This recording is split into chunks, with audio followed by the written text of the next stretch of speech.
छह ऐसे दिन जो कई बार गंगा स्नान से भी ज्यादा पुण्य देने वाले माने गए। छह ऐसे दिन जिसमें से एक दिन है शिव और पार्वती की शादी का दिन। कैसे आपकी बहुत सारी परेशानियां कम हो सकती हैं, खत्म हो सकती हैं, और उसके लिए आपको क्या करना पड़ेगा। ये जो मैं आपको 6 दिन की बात कर रहा हूँ ना, ये महाभारत काल से चला आ रहा है। महाभारत में भी इन 6 दिनों को इतनी महत्ता दी गई है। पुरानी कथाओं और मान्यताओं के हिसाब से ये भी माना गया है कि ये वो दिन है, मौनी अमावस्या वाला दिन, जिस दिन गंगा, यमुना और सरस्वती तीनों का जो मिश्रित पानी है, जो संगम है, वो जगह का पानी अपने आप में अमृत हो जाता है। और ये माना गया है कि उसी दिन सारे देवी देवता अदृश्य रूप में वहाँ प्रकट होते हैं। जितने भी नागा साधु हैं वो मोह माया से परे इतने समय जितनी भी सारी चीजों का ध्यान रखते हैं, उसमें मौन का भी ध्यान रखते हैं। कम बोलते हैं, शांत रहते हैं, कई दिन कुछ नहीं बोलते। वैसे ही हैं शिव कि जब तपस्या में बैठे हैं तो कई 100 साल तक मौन धारण कर लिए। तो मौन में बड़ी शक्ति होती है। कोई भी अच्छा काम आपको पंडित जी से ये पूछने की जरूरत नहीं पड़ती है कि वसंत पंचमी के दिन कौन से मुहूर्त पे करें। ये खासियत है वसंत पंचमी की। भक्तों के लिए, सभी के लिए माघ पूर्णिमा सिर्फ एक डेट, एक तारीख, एक रात नहीं है। ये ना एक मोहर है, एक स्टैम्प है कि माघ मेले का या माघ महीने का सब कुछ पूर्ण हो रहा है। तो जो मैं ये मोक्ष के द्वार की बात कर रहा हूँ, 2026 में ये दिव्य द्वार खुल रहा है। और आमतौर पे इसी समय के बीच में कुंभ या महाकुंभ का भी आयोजन किया जाता है अलग अलग जगहों पे।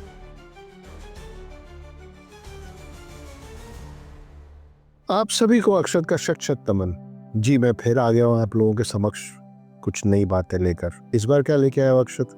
इस बार लेके आया हूँ 2026 के 6 ऐसे दिन जो कई सालों की तपस्या के बराबर है। आप कई साल तपस्या करेंगे, उसकी जगह अगर आप इन 6 दिनों का ख्याल रख लेंगे तो बराबर हो जाएगा। 6 ऐसे दिन जो कई बार गंगा स्नान से भी ज्यादा पुण्य देने वाले माने गए। 6 ऐसे दिन जिसमें से एक दिन है शिव और पार्वती की शादी का दिन। 6 ऐसे दिन जिसमें दान पुण्य करना कई सालों तक दान पुण्य करने से ज्यादा मान्यता रखता है। आप बचपन से लेके 55 की उम्र तक जितना दान करेंगे, उसकी जगह इन 6 दिनों में दान कर दीजिए। कहीं पे हिसाब किताब में उसको बराबर माना जाता है। कौन से हैं ये 6 दिन?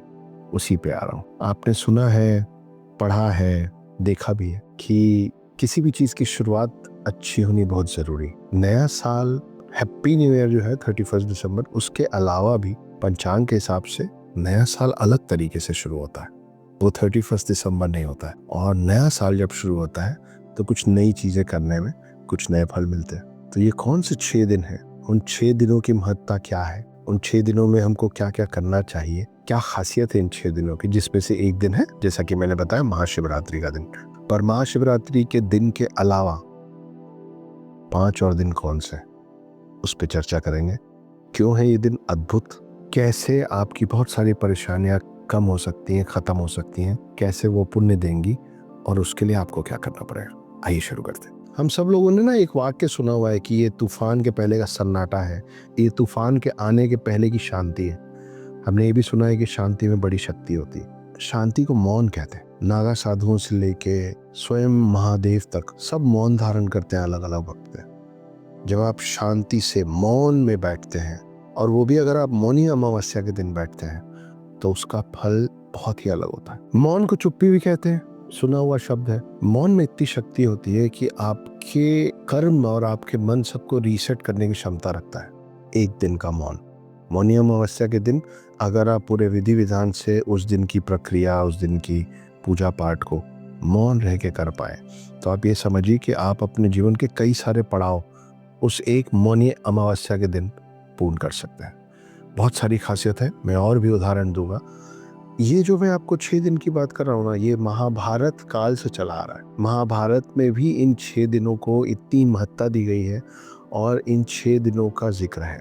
तो समझ लीजिए कि कब से हमारे पूर्वजों को इन चीज़ों की समझ भी थी और इसको निभाया भी जा रहा है। पर इसमें से हम लोग, जो यंग जनरेशन है, आप है, हम है, कुछ जानते हैं, कुछ नहीं जानते। मैं इस पूरे 6 दिन की पूरी डिटेल्स आपको बताऊंगा। और मैं शुरू कर रहा हूँ, जैसा कि मैंने बताया, मौनी अमावस्या से। मौनी अमावस्या में कुछ और चीजें जोड़ेंगे। पौराणिक कथाओं के हिसाब से सृष्टि के आरंभ में ब्रह्मा ने मनु की रचना की, और मनु जिस रोज प्रकट हुए वो दिन था माघ अमावस्या का। उस पूरे दिन मनु प्रकट होने के बाद वो जब बने तो पूरे दिन वो मौन रखे और उन्होंने तपस्या की। अब ब्रह्मा जी और मनु का जो एक दिन होता है वो हमारे एक दिन से बहुत अलग होता है। उनका एक दिन हमारे एक दिन से बहुत लंबा होता है। तो कुल मिला के हमारे हिसाब से जो दिन का डिवीजन है, मनु ने कई दिन तक, क्योंकि वो उनका एक दिन था, तपस्या करते रहे और उस तपस्या जो उन्होंने अर्जित किया वो था अध्यात्म का ज्ञान। इसलिए उस समय से इस दिन को मौनी अमावस्या का नाम दिया गया, क्योंकि मनु ने उस दिन मौन रखा था और वो माघ महीने का अमावस्या था। तो यहाँ से आता है ये शब्द मौनी अमावस्या। अब जैसा कि मैंने पहले भी कहा कि जितने भी नागा साधु हैं वो मोह माया से परे इतने समय जितनी भी सारी चीज़ों का ध्यान रखते हैं उसमें मौन का भी ध्यान रखते हैं। कम बोलते हैं, शांत रहते हैं, कई दिन कुछ नहीं बोलते। वैसे ही हैं शिव कि जब तपस्या में बैठे हैं तो कई 100 साल तक मौन धारण कर लिए। तो मौन में बड़ी शक्ति होती है। इसीलिए कई लोग ये जो 6 खास दिन हैं, जो जिसकी मैं बार बात कर रहा हूँ और डिटेल में जाऊंगा अभी, उन 6 खास दिनों में मौनी अमावस्या को सबसे ज्यादा महत्वपूर्ण मानते हैं। उसकी शक्ति के कारण, उसके अध्यात्म के महत्वता के कारण ये माना गया है कि जब इस खास दिन में आप दान करें और स्नान करें, उन दोनों की महत्ता और ज्यादा बढ़ जाती है और ज्यादा महत्वपूर्ण होता है। जरूरी होता है इस दिन दान करना और नदी में स्नान करना। गंगा हो सके तो सबसे अच्छा, नहीं तो कोई भी अच्छी साफ नदी में स्नान करने को भी बहुत पुण्य माना गया। क्या होता है इससे? होता यह है कि जब आप दान करते हैं तो आपके पितरों को तृप्ति मिलती है, और जब आप किसी स्वच्छ बहती हुई नदी में स्नान करते हैं तो माना जाता है कि आपके बहुत सारे पाप धुल जाते हैं। और ये सब माघ मेले के 6 दिन, जो मैं बार बोल रहा हूँ, माघ मेले का सबसे ज्यादा जरूरी दिन माना जाता है। अब आप बोलेंगे माघ मेला क्या है, वो भी बताऊंगा मौनी अमावस्या एक्सप्लेन करने के तुरंत बाद। पुरानी कथाओं और मान्यताओं के हिसाब से ये भी माना गया है कि ये वो दिन है, मौनी अमावस्या वाला दिन, जिस दिन गंगा, यमुना और सरस्वती तीनों का जो मिश्रित पानी है, जो संगम है, वो जगह का पानी अपने आप में अमृत हो जाता है। और ये माना गया है कि उसी दिन, मतलब उस रात को, सारे देवी देवता अदृश्य रूप में वहां प्रकट होते हैं और वो सब भी स्नान करते हैं। इतना जरूरी और इतना शक्तिशाली है मौनी अमावस्या। कई बार ना ये दिन कई आम लोगों के लिए रीसेट बटन जैसा काम करता है। जैसे हम लोग डिटॉक्स करते हैं ना अपने बॉडी को, कि पूरे दिन हम XYZ चीज़ नहीं खाएंगे, हमारा बॉडी डिटॉक्स करना है। अब तो सोशल मीडिया डिटॉक्स भी होता है कि 2 दिन 3 दिन फ़ोन ही नहीं टच करना है भाई। वैसे ये डिटॉक्सिफिकेशन का काम ऐसे करता है कि पूरे दिन, मतलब कुल मिला के पूरे 24 घंटे आप मौन रहते हैं। उससे क्या होता है, आपकी आंतरिक शक्ति बढ़ती है, आपको क्लैरिटी आती है बहुत सारी चीज़ों में, आपका विजन क्लियर होता है। विजन मतलब मैं आँख की बात नहीं कर रहा हूँ, आप कहते कम है और सोचते ज़्यादा है। तो आपको आने वाला जो पूरा विजन है कि मैं कहाँ जा रहा हूँ, मेरी लाइफ किधर जा रही है, मैं क्या सही कर रहा हूँ, क्या गलत कर रहा हूँ, क्या कम कर रहा हूँ, सब चीज़ों का बिल्कुल आपको क्लैरिटी मिलती है इस 24 घंटे में। और इसी 24 घंटे में अगर साथ में एक तो मौन है, उसके साथ आप लगातार सोच रहे हैं, सोचने को तो कोई रोक नहीं सकता, तो सोच रहे हैं पर कुछ कह नहीं रहे हैं, अपने अंदर क्लिनजिंग का काम कर रहे हैं, और साथ में अगर आपने स्नान कर लिया एक नदी में और दान कर लिया तो समझिए सोने पे सुहागा। तो ये 24 घंटे का मौन, साथ में स्नान और साथ में दान, ये तीनों मिलके आपके जीवन में जो उस एक दिन 24 घंटे में बदलाव लाएंगे, वो आपको तभी समझ में आएगा जब आप वो कर लेंगे। कोशिश कीजिए इस बार करने की। लगातार मौनी अमावस्या बोल रहे हो, ये तो बताओ है कब? इस साल मौनी अमावस्या है 18 जनवरी को। 18 जनवरी को मौनी अमावस्या के दिन कोशिश कीजिएगा त्रिवेणी तट पे जाके स्नान करने का। कब? रात को। क्यों? क्योंकि रात को प्रकृति भी मौन धारण करती है। इसलिए आप देखिए रात को कितनी शांति रहती, कोई आवाज़ नहीं, क्योंकि प्रकृति भी मौन धारण करती है। आप भी प्रकृति के साथ मौन धारिए और जाइए त्रिवेणी तट पे स्नान कीजिए। बहुत शांति का अनुभव करेंगे और लगभग उस समय 17-18 घंटे हो चुके रहेंगे आपको चुप रहते। तो उसके बाद जब 24 घंटे बाद आप बोलेंगे, आपकी आवाज़ में, आपकी समझ में, आपकी स्थिरता में, स्टेबिलिटी में, आपकी सेंसिटिविटी में, आपकी सेंसिबिलिटी में, सब चीज़ों में आपको फ़र्क खुद महसूस होगा। तो नोट कर लीजिए, इस साल 18 जनवरी का जो डेट है गलती से भी मिस मत कीजिएगा, क्योंकि अगर मिस करेंगे तो 1 साल तक और वेट करना पड़ेगा। अब मैंने ये मौनी अमावस्या की बात करते करते बीच में बोला था कि मैं आपको बताऊंगा कि माघ मेला क्या होता है। अब बताता हूँ। इंग्लिश कैलेंडर समझने वालों के लिए मैं थोड़ा एक हल्का सा दे देता हूँ आपको कि माघ महीना होता क्या है। आप ये समझ लीजिए मोटे मोटे तौर पे, नॉट एग्जैक्टली, पर मोटे मोटे तौर पे 15 जनवरी के आसपास से लेके 15 फरवरी तक, ये जो टाइम है इसको हम लोग माघ महीना बोलते हैं। तो माघ महीने की शुरुआत पौष पूर्णिमा के स्नान से होती है। पौष पूर्णिमा क्या है? उसके डिटेलिंग में मैं अभी जाऊंगा, आपको फिर बताऊंगा। लेकिन पहले मैं सब माघ महीने में क्या क्या खास है वो बता देता हूँ। तो माघ महीने में पौष पूर्णिमा है, माघ के ही महीने में मकर संक्रांति होती है, माघ के ही महीने में मौनी अमावस होता है, माघ के ही महीने में वसंत पंचमी होता है, माघ के ही महीने में माघ पूर्णिमा भी होती है, माघ के ही महीने में महाशिवरात्रि होती है।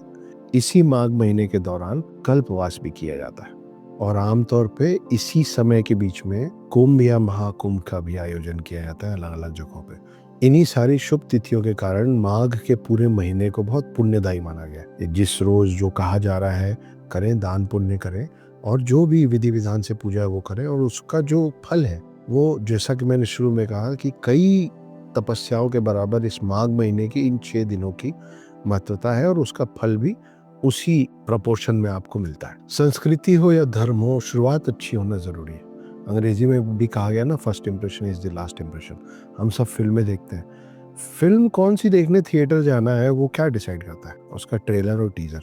मतलब शुरुआत में क्या कर रहे हैं वो बहुत जरूरी है। हम अपने हिंदू धर्म में बोलते हैं कि किसी भी काम का श्री गणेश करना चाहिए। श्री गणेश कब किया जाता है? जब किसी भी काम की शुरुआत की जाती है। पौष पूर्णिमा जो है ना, आप उसको इस 6 खास तिथियों का, जो मैं माघ महीने की 6 तिथियां बोल रहा हूँ, उसका श्री गणेश समझ लीजिए कि अगर स्टार्ट अच्छा है तो आगे आधी चीजें तो अपने आप अच्छी हो जाती हैं, क्योंकि शुरुआत अच्छी हो गई। आप सोचिए कि कोई रेस में उतरे और पहले ही लीड ले ले तो उसके जीतने के चांसेस बढ़ जाते हैं ना। मैं खुद एक राइटर हूँ। कवर पेज कैसा होना चाहिए, किताब का नाम क्या होना चाहिए, पहले चैप्टर में तुरंत बांधने के लिए क्या हुक्स होने चाहिए, ये बहुत जरूरी होता है।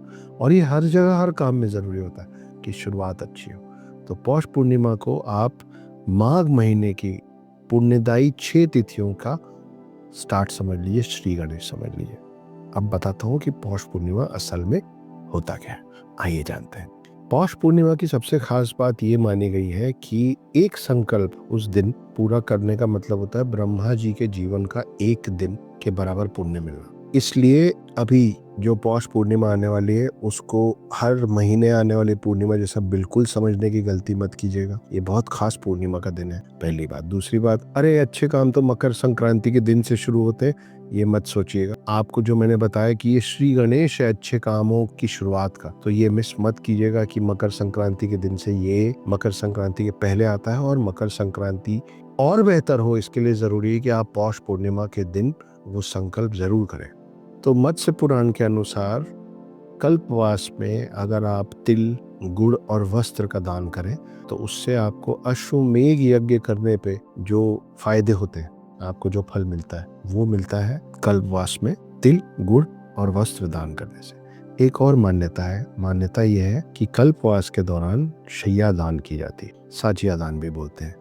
मतलब आपसे जुड़ी हर चीज जो आप उपयोग में ले रहे थे उन सब चीजों का दान कर दिया जाता है। शैया दान मतलब बिस्तर जिसमें आप सो रहे थे वो तक दान कर दिया जाता है। लेकिन ये कब किया जाता है? जब आप 12 कल्पवास कंप्लीट कर चुके हो। कल्पवास हर साल आता है, तो जब 12 आप कल्पवास करने के बाद अगर ये कर लेते हैं बाकी सारे दान पुण्य के साथ, तो माना जाता है कि आप जीवन और मृत्यु के चक्र से बाहर चले गए, मतलब आपकी मोक्ष की प्राप्ति तय है। और जब 12 बार ये सब कर लिया जाता है कल्पवास, तो फिर होता है शैयादान। तो कल्पवास इतनी बार करने के बाद भी कल्पवास आपका पूर्ण तब तक नहीं हुआ जब तक आप दान नहीं करेंगे।